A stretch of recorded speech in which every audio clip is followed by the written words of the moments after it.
Strike a torch, step past the last breath of daylight, and listen.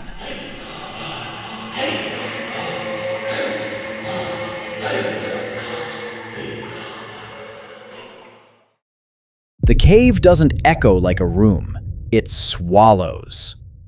And there, in the heavy black, someone once broke hundreds of stalagmites and arranged them into rings. Fire scorched the stone. No paintings, no words, just circles raised for something unseen.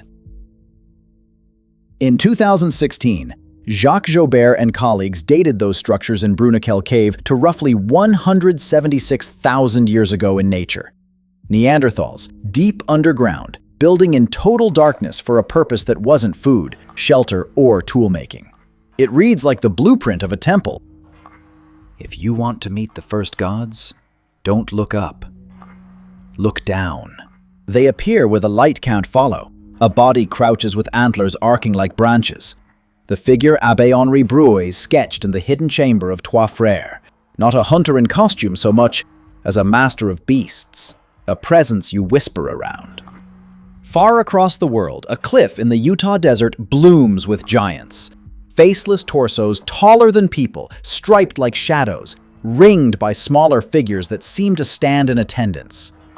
In the Kimberley, Australia, great staring faces, Wangina, stare back without mouths, ringed by halos of storm lines.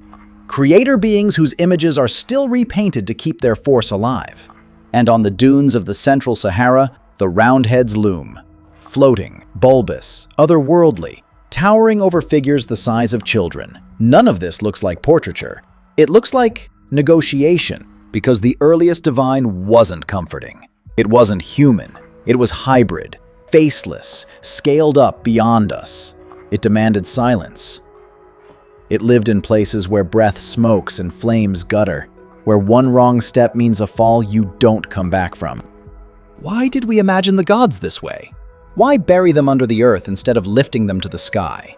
Why give them antlers, halos, and bodies that unspool into stripes? Tonight, we'll follow the path those fires left behind. We'll treat caves as sanctuaries, not shelters. We'll meet the beings painted larger than life and stranger than death.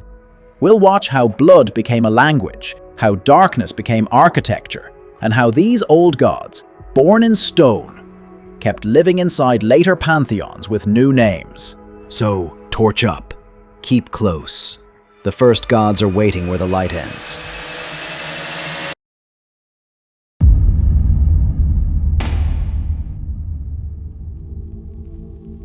If you look at the earliest human, or even pre-human structures, something strange emerges.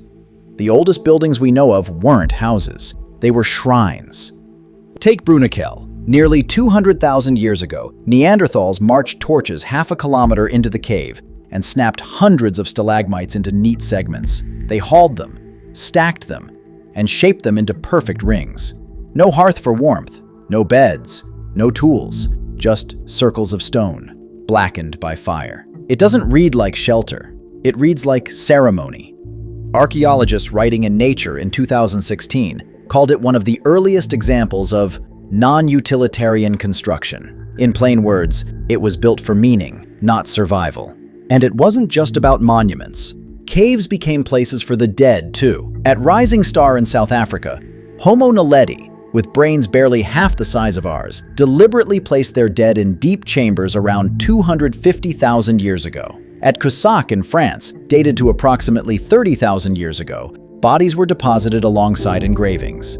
Long before pyramids, caves were already sanctuaries where living and dead crossed. Something in us, and even in our cousins, seems hardwired to return to the dark. These aren't isolated cases. Again and again, the deepest places we could enter were the ones chosen for monuments and meaning. At Chauvet and Altamira, the most elaborate paintings are hidden in back chambers where you had to crawl in single file. At Cougnac Cave, galleries of mammoths wind on for miles, so deep that you lose the sense of time. The artists went there anyway. At Cougnac Cave, whose entrance now lies beneath the Mediterranean, people braved a narrow underwater tunnel to reach chambers where they painted horses and hybrid beings. Rising intrigue. It's a pattern that goes beyond Europe. In the Chiquihuite Cave of Mexico, Archaeologists found stone tools placed deliberately in the deepest recesses, some 30,000 years ago. In India's Bhimbetka rock shelters, ceremonial paintings cluster in alcoves that are acoustically resonant, rooms that turn a human voice into something larger than itself. Even much later, in Mesoamerican caves like Naj Tunich, Maya scribes inscribed the walls with rituals and sacrifices, treating the chambers as the womb of the earth, a portal to the gods. Again and again, the underground world drew people in, not for comfort, but for contact. These weren't convenient places. They were chosen precisely because they weren't. The architecture of the sacred was difficulty itself. Narrow crawls, shafts of total darkness, labyrinths where one misstep meant death. The challenge was part of the ritual, the passage itself an initiation. It tells us something unsettling about the human mind. Before we ever built temples in the open air, before pyramids or ziggurats, before Stonehenge, we sought out the most inaccessible places and shaped them into sanctuaries. Our first monuments weren't houses of the living. They were thresholds for meeting something else. And when the firelight finally reached the walls, what appeared there didn't look like us. It looked like gods.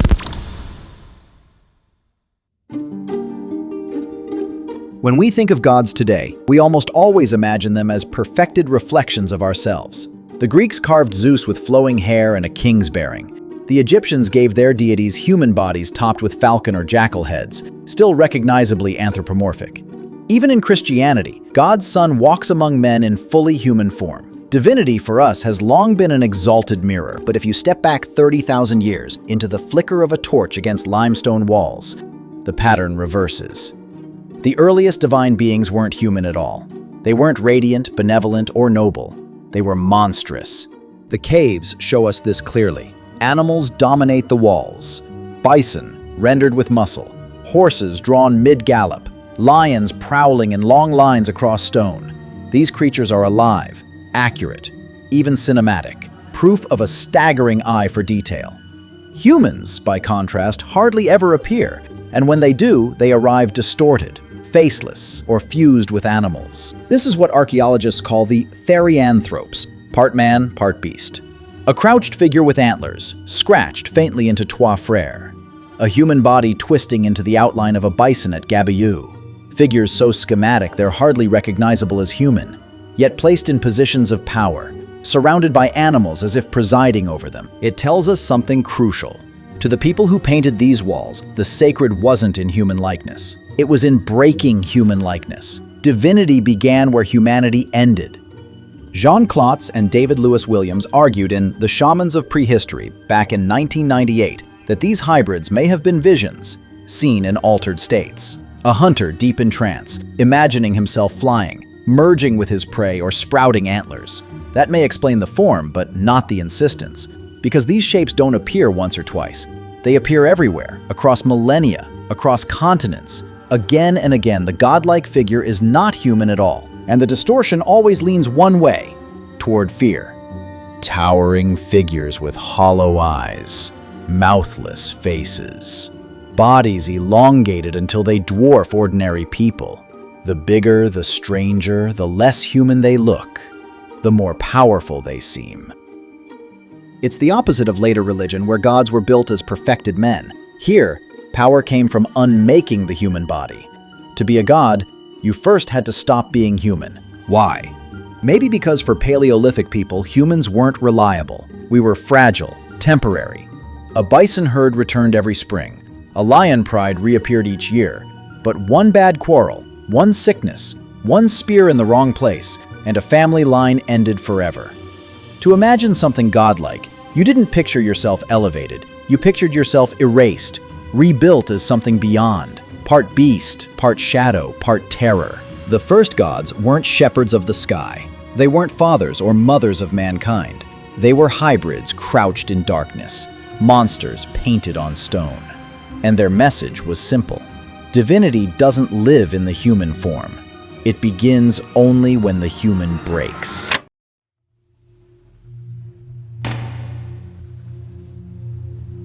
If the first gods were monsters, what did they look like? The record is unsettlingly clear. Across continents and millennia, humans painted beings that towered above them, faceless, mouthless, hybrids of man and beast. not reflections of themselves but distortions. In southern France, inside the cave of Trois Frères, an engraving scratched around 13,000 years ago shows a crouching figure crowned with stag antlers. Abbé Henri Breuil, the archaeologist who first sketched it, called it the sorcerer. Whether shaman or deity, its unnatural posture and hybrid form make it look less like a man in costume and more like a master of animals, a presence meant to preside in darkness. Across the Atlantic, in the canyons of Utah, figures painted between 2,000 and 4,000 years ago loom across the cliffs in what archaeologists call the Barrier Canyon style. The largest, known as the Holy Ghost, stretches over 2 meters tall. With its hollow eyes, striped torso, and the smaller forms gathered at its sides, it doesn't resemble a human portrait. It resembles a faceless overseer. Half a world away in the Kimberley of northwest Australia, the Wandjina appear on cave walls beginning about 4,000 years ago. They are drawn with massive, staring eyes, halos of storm lines, and no mouths at all. To Aboriginal custodians, they are still creator beings, so powerful that their images must be repainted to keep them alive. Their silence isn't absence, it's command. In the Central Sahara, during the humid phase around 8,000 years ago, artists at Tassili and Ager painted the so-called round head figures. These bulbous, faceless beings hover above tiny humans, their sheer size overwhelming the scenes. The most famous, sometimes called the Great God of Safar, stands more than 5 meters tall. Its body is formless, its face blank, its presence immense. And in Madhya Pradesh, India, the Bhimbetka rock shelters preserve images from roughly 10,000 years ago. Here, tall humanoid shapes wear elaborate headdresses and stretch their arms wide, while smaller humans cluster around them in trance-like poses. They aren't scenes of everyday life. They are hierarchies etched into stone, with larger-than-life beings standing at the center. Taken together, these figures have little in common with the gods of later civilizations. They resist categories. They are not animals, but not human either. Their scale is distorted, their faces erased, their bodies elongated until they overwhelm the viewer. They frighten, not because they leap off the wall, but because they stare back, and you cannot explain what you are seeing.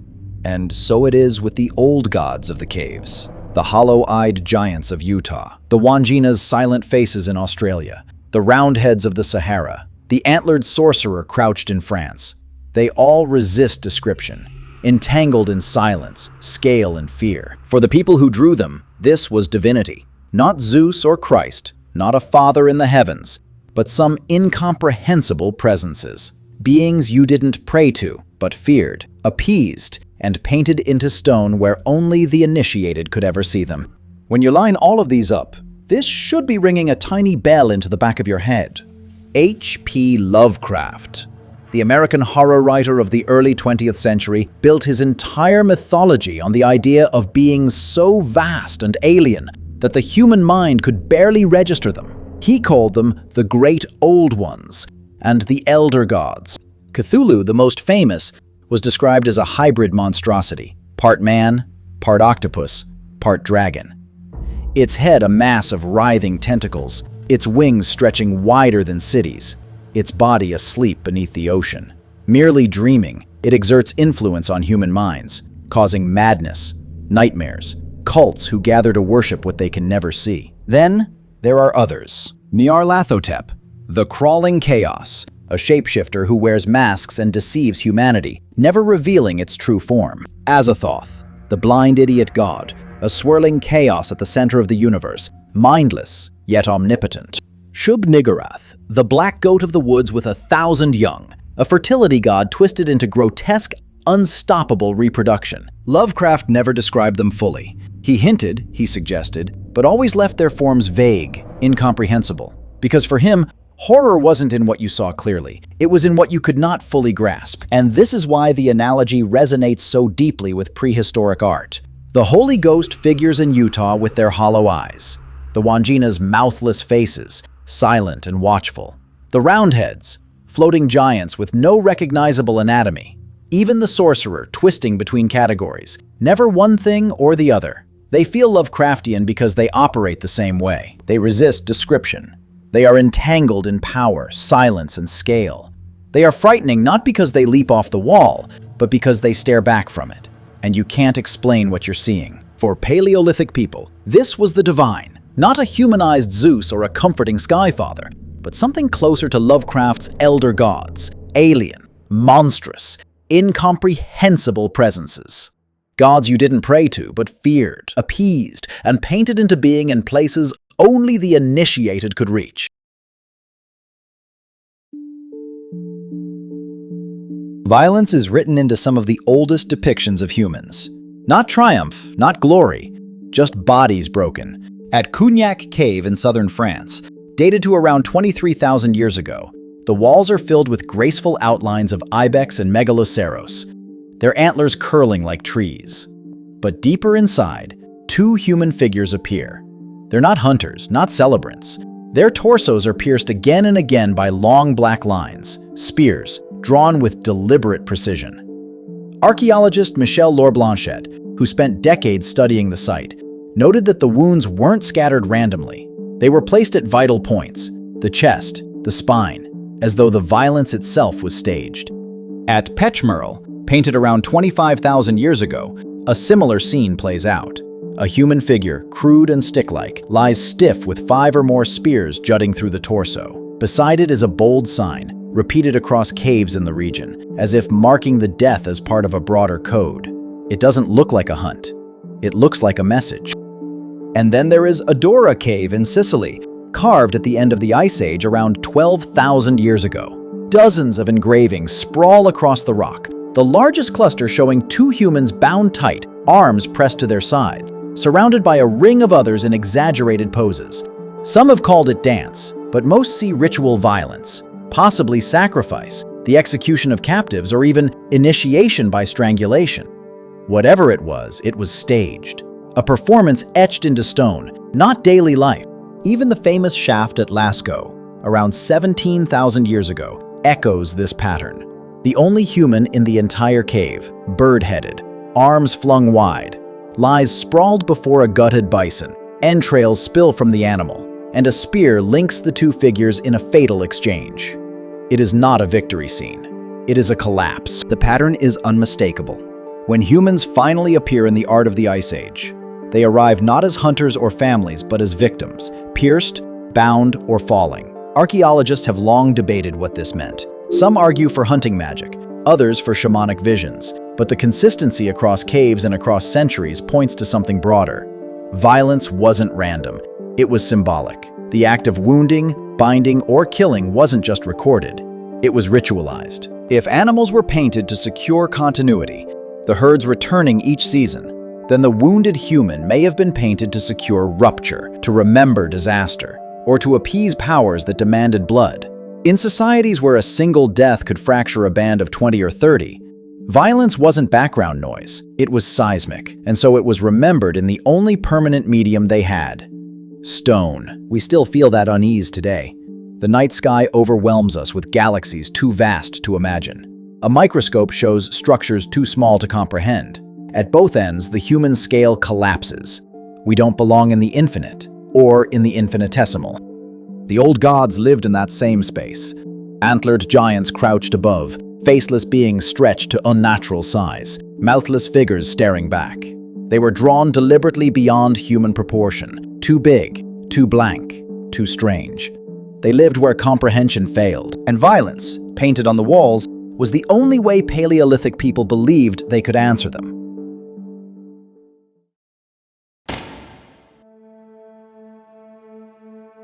Step into any decorated cave and the first thing you notice isn't the paintings, it's the dark.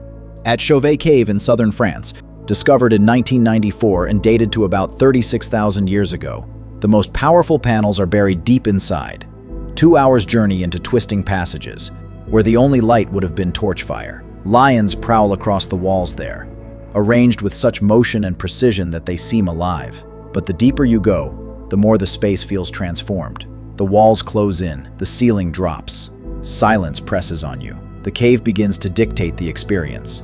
At Lascaux in the Dordogne, the same pattern holds.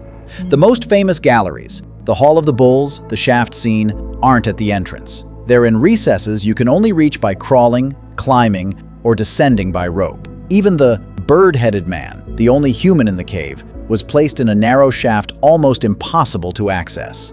Whoever drew him didn't want him on public display. They wanted him hidden. And then there's Cougnac Cave, whose entrance now lies 37 meters beneath the Mediterranean Sea. To reach its chambers today, divers swim through a flooded tunnel that stretches for over 100 meters. When the cave was in use, around 27,000 to 19,000 years ago, the passage would still have been dangerous, a crawl space opening into painted halls. Inside are more than 500 depictions: horses, ibex, seals, penguin-like birds, and one grotesque human figure, nicknamed the Killed Man. Whoever painted it risked their life to reach that chamber. Why? In the 2002 The Mind in the Cave, archaeologist David Lewis Williams argued that caves weren't chosen for convenience. They were chosen precisely because they were difficult. The descent was part of the ritual, stripping away the ordinary world until only flickering light and stone remained. The cave wasn't just a canvas, it was a stage, designed by nature for transformation, and that transformation was multisensory. Torches didn't throw steady light. They flickered, making painted bison seem to run. Lions seemed to prowl. The acoustics in certain chambers amplified sound so that a single chant or clap could boom like thunder. In some caves, like Neo, researchers have noted resonant zones where paintings cluster, as if chosen for their ability to turn a voice into something more than human. Darkness itself was sacred architecture. It disoriented, frightened, and prepared. To step into it was to leave the human world behind. And that's where the old gods lived. Not in the open air, not under the sun, but underground. They were beings of the threshold, entities who thrived in spaces that human senses couldn't quite master. Just as the figures themselves defy easy description, faceless, mouthless, monstrous, the spaces they inhabit resist comfort. For Paleolithic people, caves weren't shelters. They were sanctuaries of the unseen. You didn't go there to live. You went there to meet something you weren't meant to understand. By the time cities rose and temples crowned their hills, gods looked very different from the ones painted in caves. They had names, genealogies, temples, priests. They looked like us, or at least the best versions of us. But if you peel back the centuries, you can see echoes of the old gods still flickering in their forms. Take the sorcerer of Trois Frères, a crouching, antlered figure, scratched into stone around 13,000 years ago. He has no clear descendant, yet when you look at the Celtic god Cernunnos, seated cross-legged with stag antlers curling from his skull, the resemblance is uncanny. A god of animals, fertility, and wild spaces, he could have stepped straight out of a Pyrenean cave. Later, the Greek god Pan, half man, half goat, laughing from the shadows, keeps the same unsettling energy. A hybrid of human and beast, commanding fear and reverence. Or consider the faceless giants of Tassili and Niger, painted some 8,000 years ago. Their massive round heads and floating bodies loom over tiny humans, exerting scale as power. Later, in Egypt, gods were given the heads of falcons, ibises, jackals. Their human bodies were still exaggerated, still larger than life, framed in poses that separated them from mortals. Even the halo, the radiating aura around the Wandjina of Australia, finds a distant echo in Christian iconography, where saints are circled by light to mark their transcendence. The mouthless silence of the Wandjina themselves speaks to continuity. Gods who didn't speak were still imagined in later faiths, but their silence became thunderous law. The Israelite God of the Hebrew Bible, often unseen and unnamed, commands without form. The Wandjina's blank mouths capture that same absolute authority, divinity that doesn't need a voice to be obeyed, even sacrifice carried forward. The pierced bodies of Cougnac and Adora find echoes in Greek myths, of Iphigenia or the binding of Prometheus, in Roman gladiatorial blood offered to Mars, in the crucifixion at the heart of Christianity. The idea that blood opened a channel to the divine never disappeared. It was refined, theologized, repackaged. The historian of religion Mircea Eliade once called these echoes archetypes, patterns so deeply imprinted that they recur again and again, even when the old forms have been forgotten. A horned god here, a radiant halo there, a bound body offered up. Each new pantheon civilizes what the caves first drew in terror. The gods of the caves weren't knowable. They didn't explain. They didn't forgive. They loomed, faceless and silent, drawn only in darkness. And maybe that's the real difference. Civilization made gods familiar. The caves made them incomprehensible. In the beginning, gods weren't radiant fathers in the sky or statues carved in marble. They weren't even human. They were painted in the dark, crouching hybrids with antlers, faceless giants floating over deserts, mouthless spirits blazing with halos of storm. They were drawn where light failed, where breath smoked and every step felt borrowed. They didn't comfort, they unsettled. Civilization softened them. The horned hybrids became shepherd gods. The faceless giants became kings with thrones. By the time we get to Olympus or Valhalla, the gods are human-shaped, human-speaking, and sometimes even mortal. Embedded in myths we can understand, they preside over war, fertility, harvest, or justice. They can be bargained with, worshipped, feared, but they're knowable. But the truth the caves whisper is older and harder. The first gods were not ours to understand. They belong to the vast and the minute, to forces beyond scale or measure. They lived at the far corners of early human minds, where comprehension broke down, where fear and awe collapsed into the same sensation. They were only paint and shadow, waiting in silence. And maybe we haven't escaped them fully. Today, the beings that shape our lives are once again faceless, formless, ungraspable. We don't understand them, yet we bargain, fear, and some of us probably even worship them. They are algorithms, vast systems of code and calculation, invisible yet everywhere. They decide what we see, what we buy, sometimes even how we think. We call them artificial intelligence, but to most of us, they are closer to the old gods. Immense, intangible, impossible to grasp, directing lives from inside a darkness we can't pierce. It's a strange circle, from caves where gods were painted into black chambers, to temples where they wore our likeness, and back to faceless powers humming in machines we can't understand. From antlered hybrids, to Zeus, to neural networks. The first gods, the ones we buried in stone, weren't comforting. They were terrifying. And as we find ourselves surrounded by powers too vast, too complex, too alien to fathom, we may finally recognize what our ancestors knew. The gods were never meant to be understood. They were meant to remind us how small we really are. So if this story changed how you see the caves, how you think about gods, and how you place yourself in a world that will always be bigger, darker, and stranger than we can imagine, consider subscribing to the channel, liking this video, and sharing it with someone who still thinks cave art is only about beauty. And tell us in the comments, which of these old gods haunted you most? Until next time, keep listening to the echoes.